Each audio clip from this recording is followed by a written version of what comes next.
it.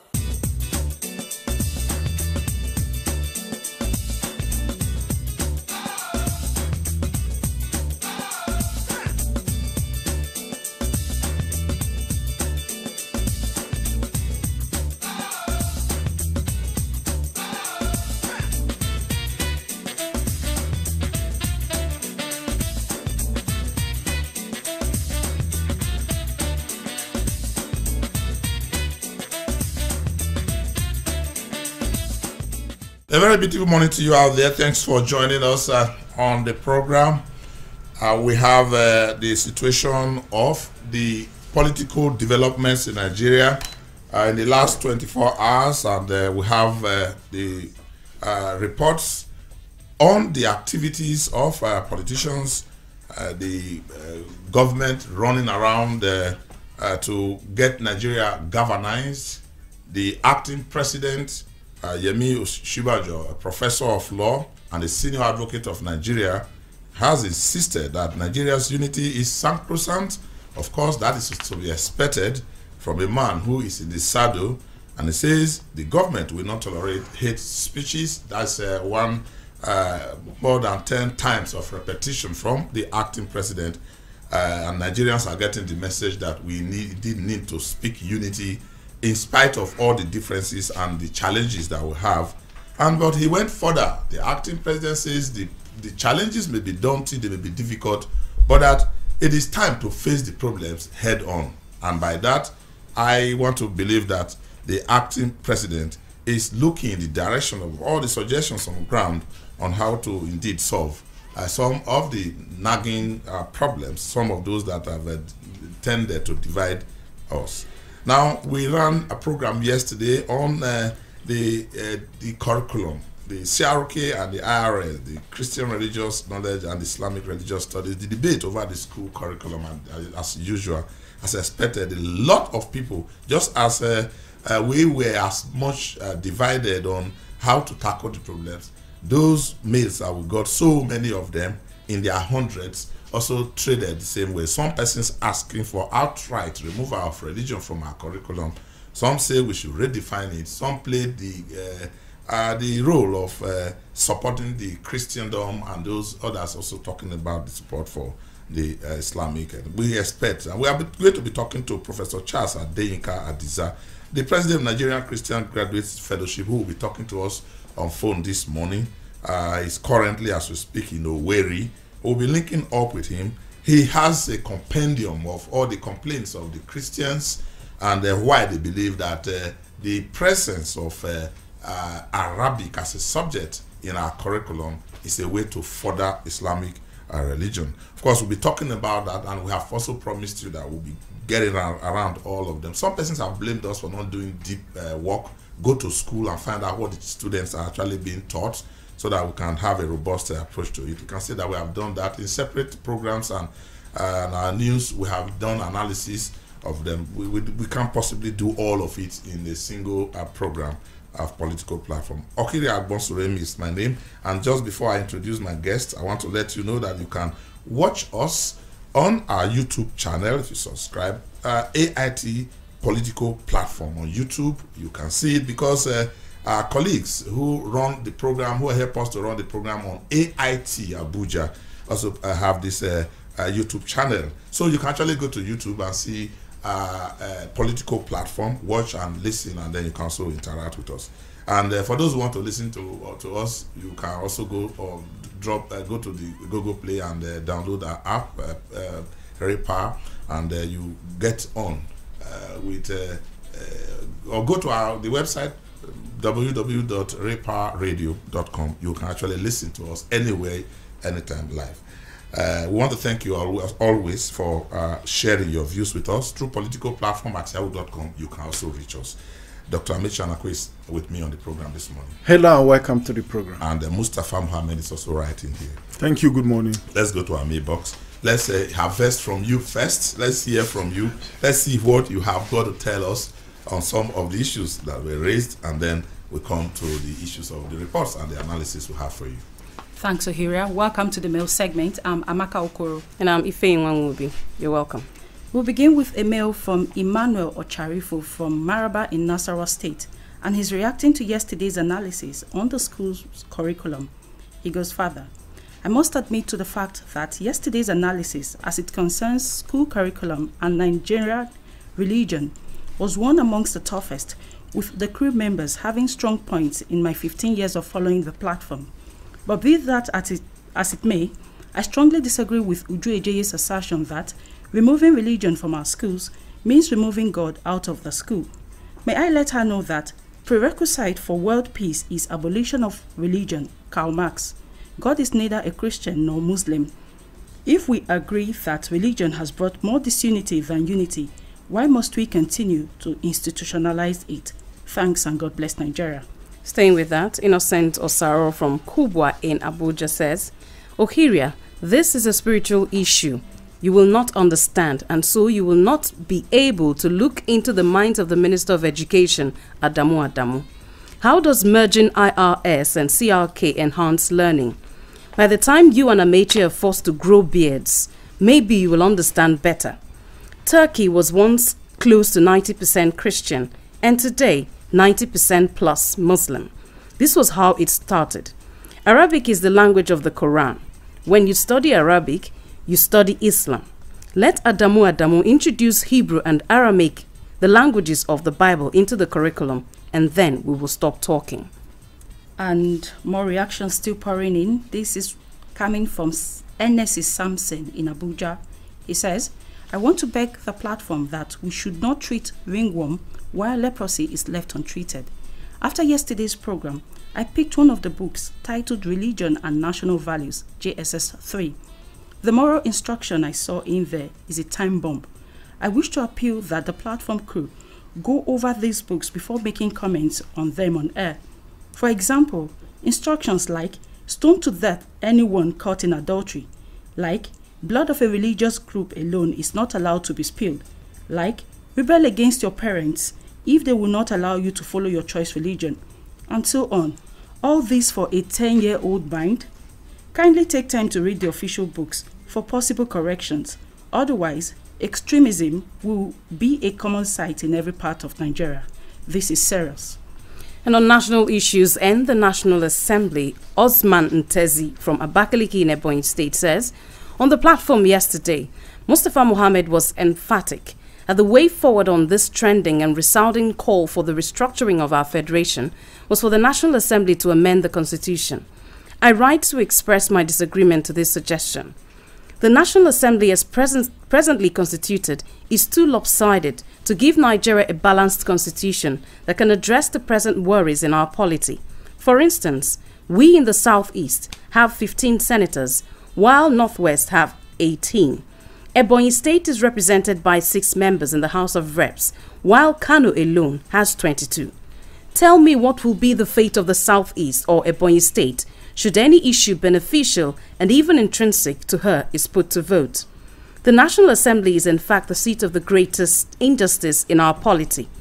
The military designed her so to favor the hegemonic interest of a section of the Republic. Restructuring the Parliament will be our beginning towards a meaningful republic. I advise all Nigerians to accept the recommendations of the 2014 National Conference as a grand norm from where we can pick the building blocks to recraft our federation and make it workable. And Collins Eze in Abuja is reacting to yesterday's analysis on the Malabu oil deal. The mail reads, Dear crew, your guest yesterday struggled and could not still explain why some of those involved in the Malabu oil deal are being prosecuted. However, there is obviously no smoke without fire, and the onus is on the prosecuting team to prove their case. The anti-graft agencies should also use this opportunity to revisit the almighty Halliburton and Siemens bribery scandal, which has lingered over the years, with some of the foreign participants tried and jailed in their respective countries, including a U.S. congressman. This scandal is too big to be swept under the carpet and will go a long way to determine the seriousness and genuineness of the anti-corruption fight. God bless Nigeria. That's it on the mail segment. Do keep it coming with your name and where you're writing us from to politicalplatform@yahoo.com. Busted. They present the popular radio program Political Platform on the Ray Power FM network. Raypower FM political platform, now on television. Keep track of the country's polity and be part of the process as they discuss and put political developments in the country into perspective. It's Raypower political platform on AIT Abuja. Thank you so much. We cannot, when you look at the arithmetic of the division, I mean, talking about the number of states, local government, we actually get deeper in the division, and we probably will not be able to trust the National Assembly to do anything. But like one of my friend told me, we should believe that the National Assembly can do it. Where the ready example that is cited is Lagos and Kano, and then you add Jigawa to it. And at some point, Lagos had 20 local government, which they still do have now, and Kano had that same 20 local government from five divisions which they had, up, down, down to the back in time.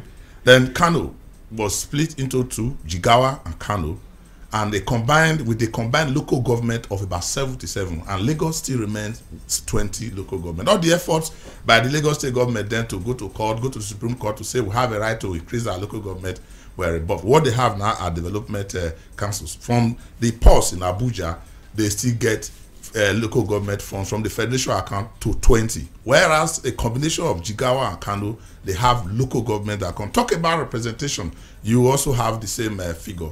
But are we going to be trading all these? These are constitutional, they are things that are on ground. Should we now begin, like the writer have said, let us go back in time, begin to reshape and balance before we begin to talk of our future? Or we should actually forget about these primordial differences we have in the number and use the restructuring to solve all the problems once and for all? I think that is the way to go.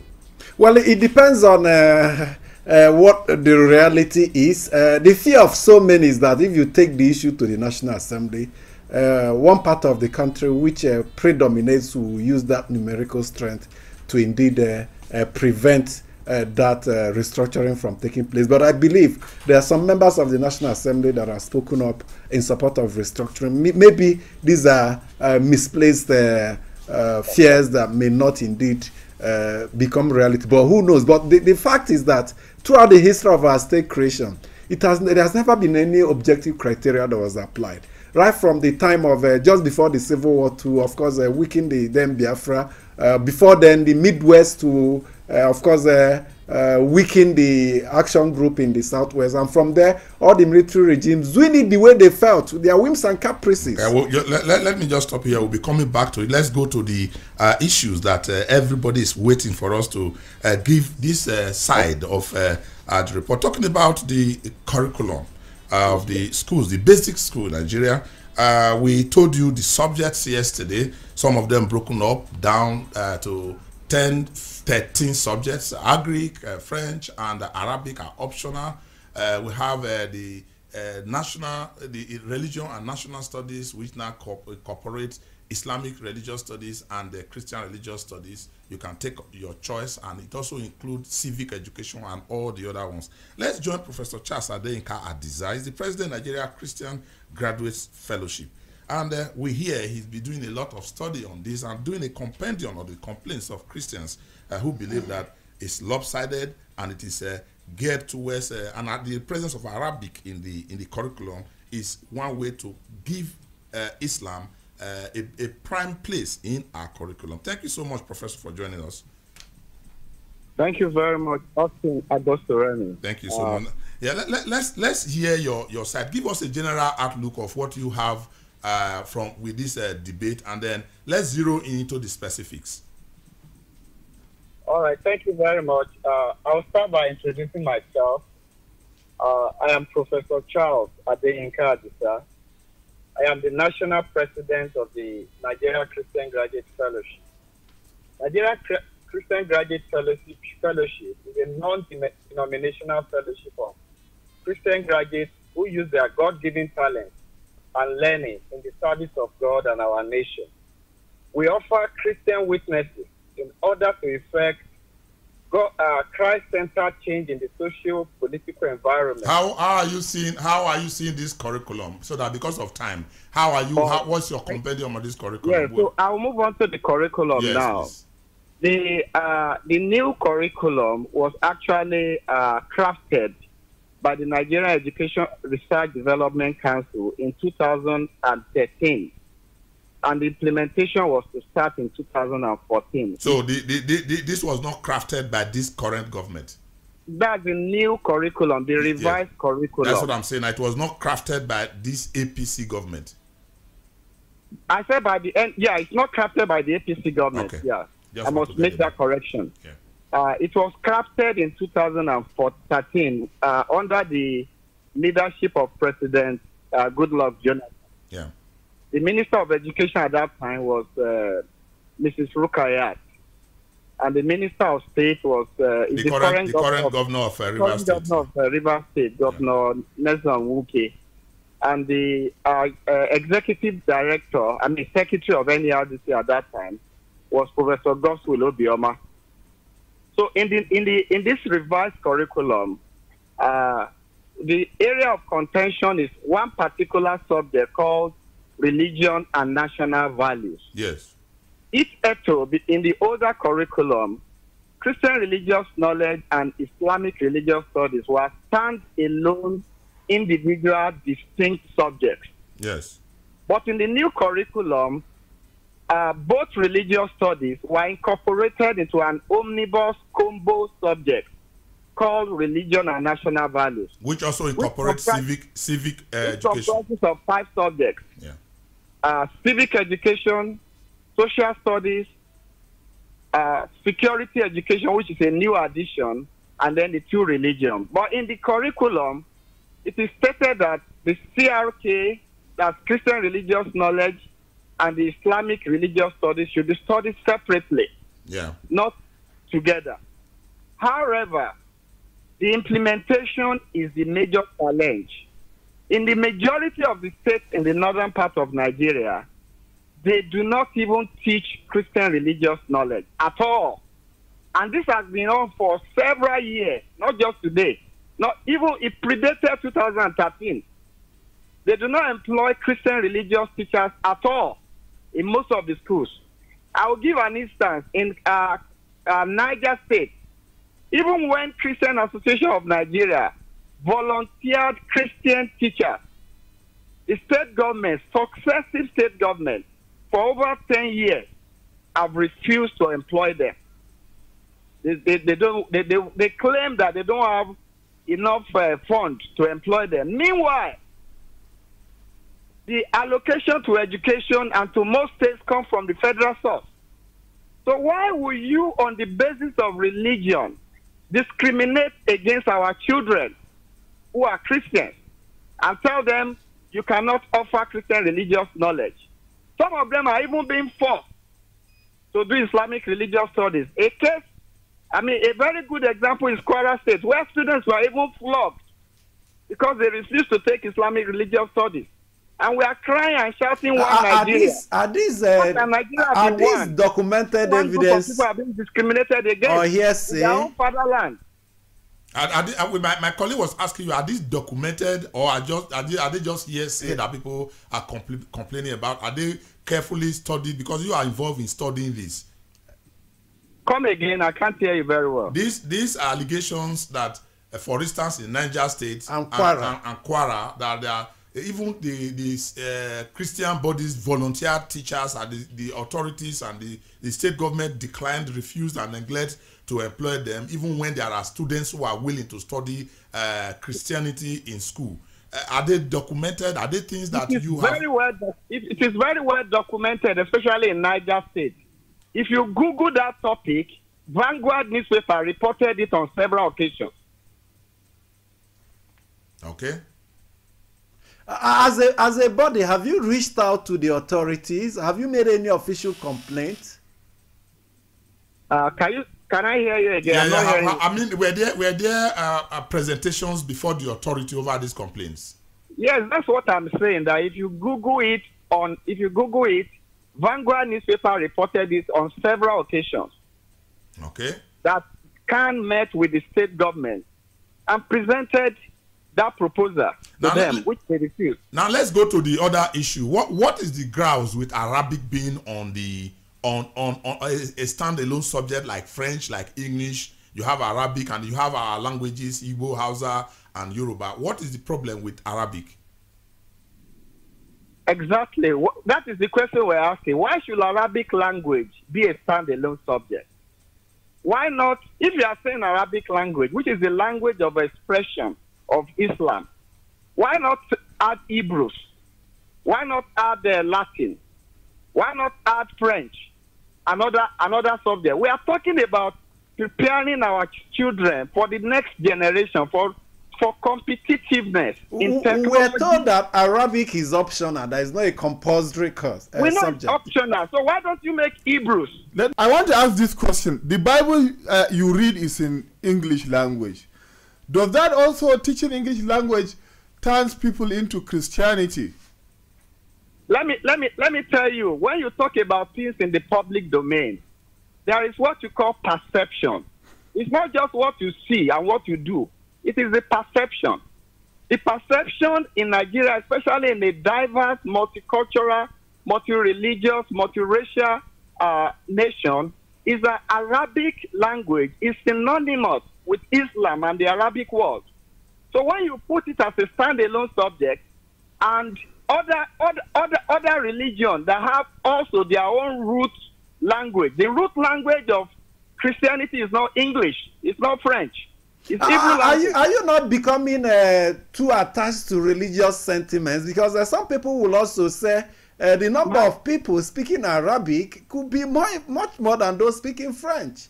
My very good friend Austin, I'm not being sentimental when I'm talking about this. Religion has caused division in many parts of the world. Go to Yemen, go to Sudan, go to Libya, go to even Republic of Ireland until recently. Religion caused a lot of confusion. What is happening in Nigeria now, in the northern part of Nigeria? Is it not religion? It's a volatile subject. But Prof, with caution. Prof, let's take it deeper. We have the religion and national studies, which incorporates the Christian religious knowledge and the Islamic studies as subjects that students have options to take. Then we have English, we have French, we have Arabic. Arabic is optional. It's not compulsory for everybody. Are we not conscious of the fact that everybody who is Muslim in Nigeria today, and we must admit that we have a very large number of people who are Muslims in Nigeria, and that they have an understanding of Arabic because Islam is written in Arabic. Is it not doing them good to allow them from young age to understand Arabic if they have a choice? And that for those who want Christianity, they are not compelled to study Arabic. What is the fear? What are the concerns? What are the fears that somebody who wants to study Arabic is given an opportunity to study Arabic that even falls in line with his religion? My good friend Austin, sorry for cutting you short because of time. The major contention today is not about Arabic language or no Arabic language. The major contention is about removing Christian religious knowledge and Islamic religious studies as standalone subjects. So if we have sorry sir, if we have, please allow me to finish. Sorry sir, no, just let me. I want to get something before when you remove Christian religious knowledge and Islamic religious studies from the original curriculum where it was standalone, the danger we have is what we're already experiencing now, where in Kwara State, for example, there are JSS exams. If you have gone to their website, you discover that in the advert for the exam, they have religion and national values. Yes. Then they have separately and distinctly 3 subjects that are related to Islam. Number 1, Islamic religious studies. Yes. Number 2, Islamic history. Number 3, Arabic language. Where did Islamic history come out of there? You say what? Where did this Islamic history come as an? You should be asking the Kwara State Ministry of Education, not me. Okay. Right. So what I'm saying is that it gives those state government that want to be mischievous to do what they like. But when you separate those subjects, it is clear and glaring to everybody that this is the situation. And like I said earlier, there are state governments that have refused to employ Christian religious teachers. Yeah. So even when you say it is under religion and national values, invariably, students that don't have teachers for that knowledge, because it is either of them is compulsory for the GSS exam and for the primary exam, and that is 25% of the marks. So any student that doesn't do that has already lost 25% of the marks. All right, we must. They are forced to do another religion, which is not theirs, and it's a violation of the Constitution. So if we have the Christian religious studies and Islamic studies stand alone as distinct subjects, yes, we don't have any problem anymore.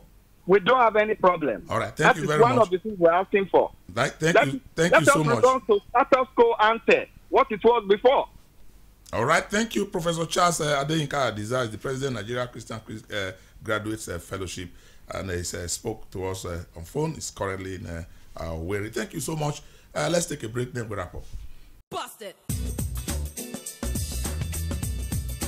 They present the popular radio program Political Platform on the Ray Power FM network.